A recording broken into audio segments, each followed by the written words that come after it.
A very good day to you. I'm Hank Gross, MidHudsonNews.com.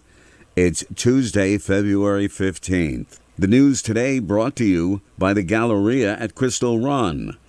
When companies first explore siting in new locations, their identities are withheld.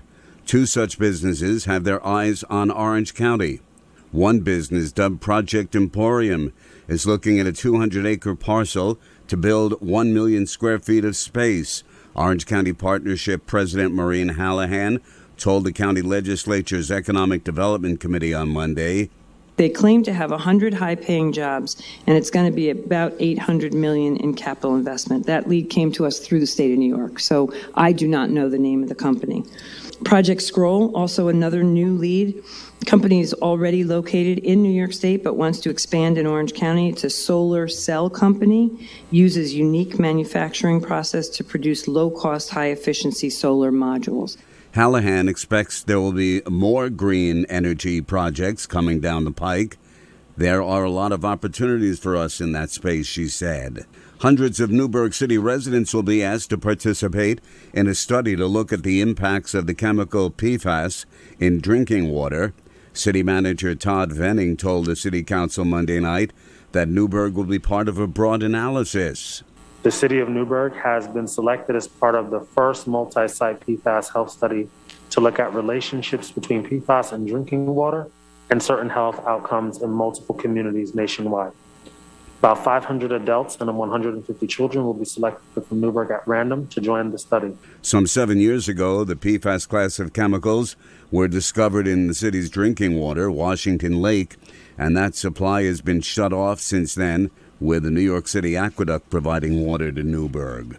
An inmate in the Ulster County Jail who was remanded without bail on charges of attempted murder of a police officer and related crimes has lost his state Supreme Court appeal for reasonable bail. The Ulster County Sheriff's Office had received calls from acquaintances on February 9, 2021, to check on the welfare of 52-year-old Clayton Schaefer of Esopus. He'd been in his RV at his business a short distance from Robert Graves School in Esopus. When a responding deputy sheriff turned into the driveway, Schaefer confronted him with a loaded AR-15, pointed it at the officer, and attempted to shoot. At the time he was indicted, District Attorney David Clegg credited the extraordinary courage, skill, and evasive training of the responding deputy that saved lives of passing motorists. Schaefer subsequently filed an action in State Supreme Court in Albany. However, in a decision handed down yesterday, the court rejected his attempt at bail, noting his indictment on charges of attempted murder of a police officer. More news in just a moment. Find over 100 retailers allowing you to spend hours shopping safely at the Galleria at Crystal Run. Enjoy the big brands and the diverse selection of family-owned stores all in one location. The Galleria at Crystal Run offers dining options for everyone with Fuji 110 Grill, Allen's Mediterranean Grill, and Peru Cuisine. Discover the Mid-Hudson Valley's premier shopping, dining, and entertainment destination, the Galleria at Crystal Run. For more information, follow us on Instagram, Facebook, or visit GalleriaCrystalRun.com. A 28-year-old Unionvale man died from injuries he sustained in a one-car crash on Burbank Club Road in the town of Unionvale at about 6:30 Saturday, the Dutchess County Sheriff's Office reports. Deputies say a 2021 Audi driven by Avishna Haridrana was traveling south on Burbank Club Road when he failed to negotiate a hill crest and slight curve in the road, after which the vehicle ran off the road and struck a tree.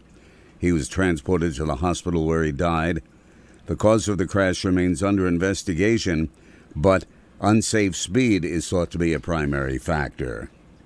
A 41-year-old Kerhonkson man was sentenced on Monday by Ulster County Court Judge Brian Rounds to 1 1/3 to 4 years in state prison, following his previously entered guilty plea to 2 separate counts of felony driving while intoxicated, stemming from 2 separate incidents.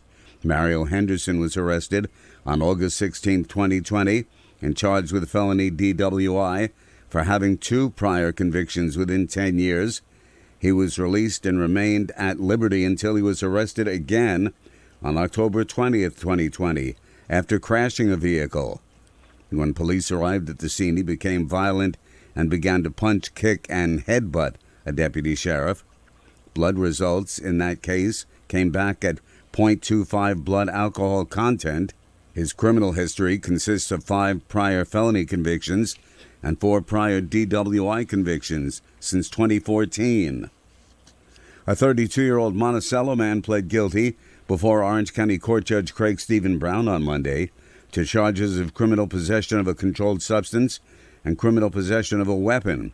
Saquon Lewis had pled guilty during a felony jury trial that had begun on February 9th. Under the agreement, Lewis will be sentenced to a total of 15 years in state prison when sentenced in March. I'm Hank Gross, MidHudsonNews.com. The news today brought to you by the Galleria at Crystal Run.